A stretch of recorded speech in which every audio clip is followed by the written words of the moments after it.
আসসালামু আলাইকুম। বিসমিল্লাহির রহমানির রহিম। 2022 সালে বাংলাদেশ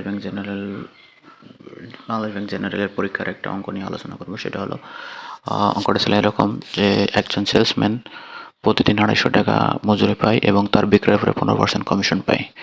তো তার ৳1000 ডেইলি ইনকাম করতে হলে তার কত টাকা সেলস করতে হবে? এটা একটা এমসিকিউ প্রশ্ন ছিল। তো এখানে আমরা যখন প্রশ্নটা সলভ করব তখন আমরা ভেবে নেব যে তার 2 ধরনের ইনকাম এখানে রয়েছে। একটা হলো ডেইলি ইনকাম ৳250 আর একটা হলো কমিশন ইনকাম। তো 15% আসলে যখন ডেইলি ইনকাম তো ৳250 আমরা এটা বুঝতেই পারছি, কিন্তু 15%টা আসলে কীভাবে ক্যালকুলেশন করবো সেটা নিয়ে একটু দেখবো আমরা।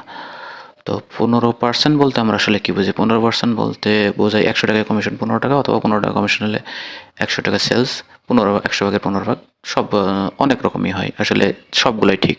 কিন্তু আমরা যদি একটু ভিন্ন অ্যাঙ্গেলে যদি একটু চিন্তা ভাবনা করি সেটা হলো 15% হলো এই যে special formation of ratio. Special formation of ratio আসলে রেশিও কি? রেশিও হলো যে একটা কম্প্যারিজন, তুলনা করা।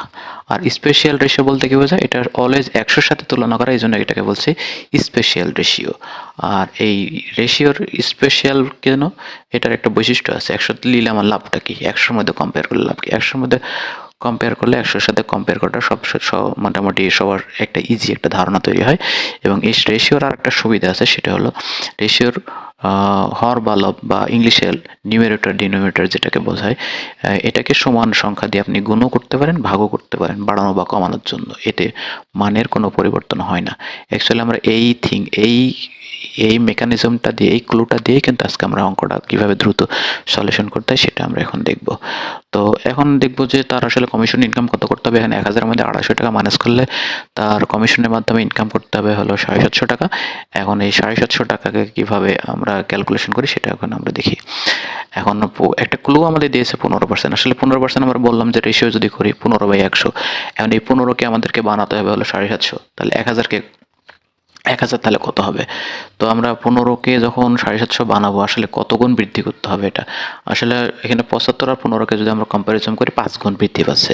আর 5-এর সাথে ওই 750-র একটা শূন্য যদি লাগাই দিই তাহলে 50 গুণ বৃদ্ধি করছে। অর্থাৎ 15কে 50 গুণ বৃদ্ধি করলে 750 হয়ে যাচ্ছে। ঠিক অনুরূপভাবে আমি একটু আগে বলছিলাম যে রেশিওর সমান সংখ্যক দিয়ে বাড়ানো কমানো যায়। এখন 15কে যদি আমরা 50 দিয়ে গুণ করে যদি 750 বানাই তাহলে সেলস যে আমার ৳100, এই 100কে 50 দিয়ে গুণ করলে কত টাকা বাড়তেছে? 100 গুণ 50 ৳500 ইজিলি হয়ে গেল। এটা খুব দ্রুত সলিউশন আমার মনে হয় হয়ে গেল। আপনি অন্যভাবেও করতে পারতেন যে ৳15 কমিশন হলে সেলসে ৳100 অথবা ৳1 হলে অথবা ৳700 হলে এভাবে করতে পারতেন। কিন্তু এভাবে আপনার উপর নিচ করে কে উপরে যাচ্ছে কে নিচে যাচ্ছে এগুলো মনে মনে ধারণা করা বা খাতায় অঙ্ক করা এজন্য অনেক টাইম ওয়েস্ট হয়ে যাবে। কিন্তু আপনার এমসিকিউ একটা প্রশ্নে আপনাকে সর্বোচ্চ সময় দিতে হবে 30 সেকেন্ড। 30 সেকেন্ডের মধ্যে আপনাকে ক্যালকুলেশন করে বের করতে হবে আসল অ্যান্সারটা কত। তো আমার মনে হয় এখানে জাস্ট আপনি যদি 75 আর 15 কম্প্যারিজনটা করতে যতটুকু সময় লাগার দরকার আমার মনে হয় সেই সময়ের মধ্যে আপনি এই ম্যাথটা কমপ্লিট করতে পারবেন। আশা করি সবার খুব দ্রুত এটা বুঝতে পারছেন।